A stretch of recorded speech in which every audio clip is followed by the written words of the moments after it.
اللہم صلی اللہ محمد وعلی محمد۔ آج ہم آپ کو مسجد حنانہ کی زیارت کروانے جا رہے ہیں۔ یہ وہ مسجد، عظیم مسجد، جس کو تاریخی حوالے سے ایک بہت بڑی اہمیت حاصل ہے۔ مسجد حنانہ اس کا نام ہے۔ اس کی چند وجوہات ہیں نام کی۔ ایک تو کہا جاتا ہے کہ یہ پرانے زمانے میں مسیحیوں کی عبادت گاہ تھی، جس کا نام تھا حنا، اور بعد میں آ کے حنانہ مشہور ہو گیا۔ اس کے علاوہ یہاں پہ جو آپ کے سامنے ابھی پیش کیا جا رہا ہے، یہ کنواں تھا جو مسجد میں زمانے قدیم سے موجود ہے، جس سے لوگ پانی پیتے تھے۔ اور یہ مسجد کا دوسری وجہ، مسجد حنانہ کا مطلب یہ ہوتا ہے کہ کسی کی طرف مائل ہونا، جھکنا۔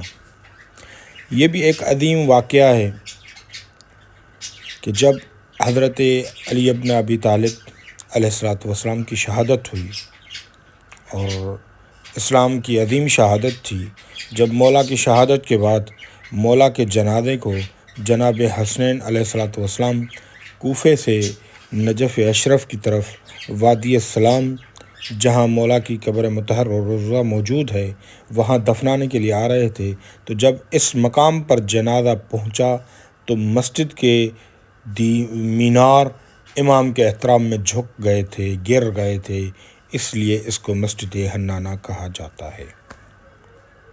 یہ عظیم مسجد ہے جو امام کا احترام بھی کرنا جانتی ہے۔ اس کے علاوہ جو دوسرا واقعہ ہے، جب اہل بیت علیہ السلام کو اسیر بنا کر کوفے لے جایا جا رہا تھا، تو اس مقام پر اہل بیت کو روکا گیا تھا، جہاں پہ سر امام حسین بھی رکھا گیا۔ یہ آپ کے سامنے جو زری موجود ہے، یہ زری امام حسین کے سر رکھنے کی جگہ ہے، جہاں پہ امام حسین علیہ السلام کا سر رکھا تھا۔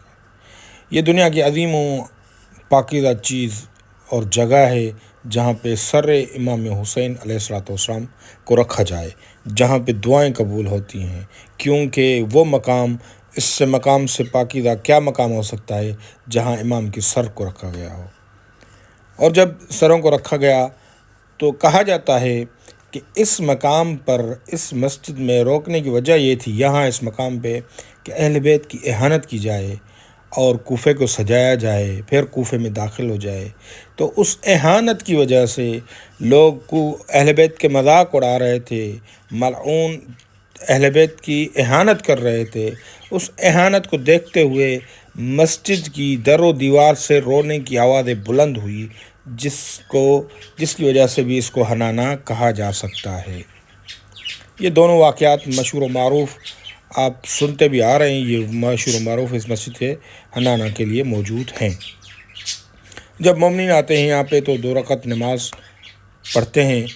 ایک تو یہ ہے کہ جب مسجد میں کسی میں داخل ہوتے ہیں تو مسجد کی نماز تحیہ ہوتی ہے، تحیۃ السلام مسجد کی وہ جو ہے نماز تحیہ ہوتی ہے، تو 2 رکعت وہ پڑھی جاتی ہے۔ اس کے بعد جو ہے دوسری بات یہ کہ مسجد میں مقام امام جعفر صادق علیہ السلام واقع ہے، تو مسجد کے 2 رکعت اور بھی ہیں جو امام جعفر صادق علیہ السلام کے مقام کے لیے نافلہ پڑھی جاتی ہے۔ یہ عظیم جگہ ہے، اور مسجد کی اونچائی کے حساب سے دیکھا جائے تو مسجد کی اونچائی 5 سے 6 میٹر کی اونچائی ہے، اور بہت ہی عظیم، وسیع و عریض مسجد ہے، اور خوبصورت طریقے سے، خوبصورت انداز سے اس مسجد کو بنایا گیا ہے۔ پروردگار جو مومنین آتے ہیں یا جو آنے والے ہیں اور جو آنا چاہ رہے ہیں، ان تمام کی زیارات کو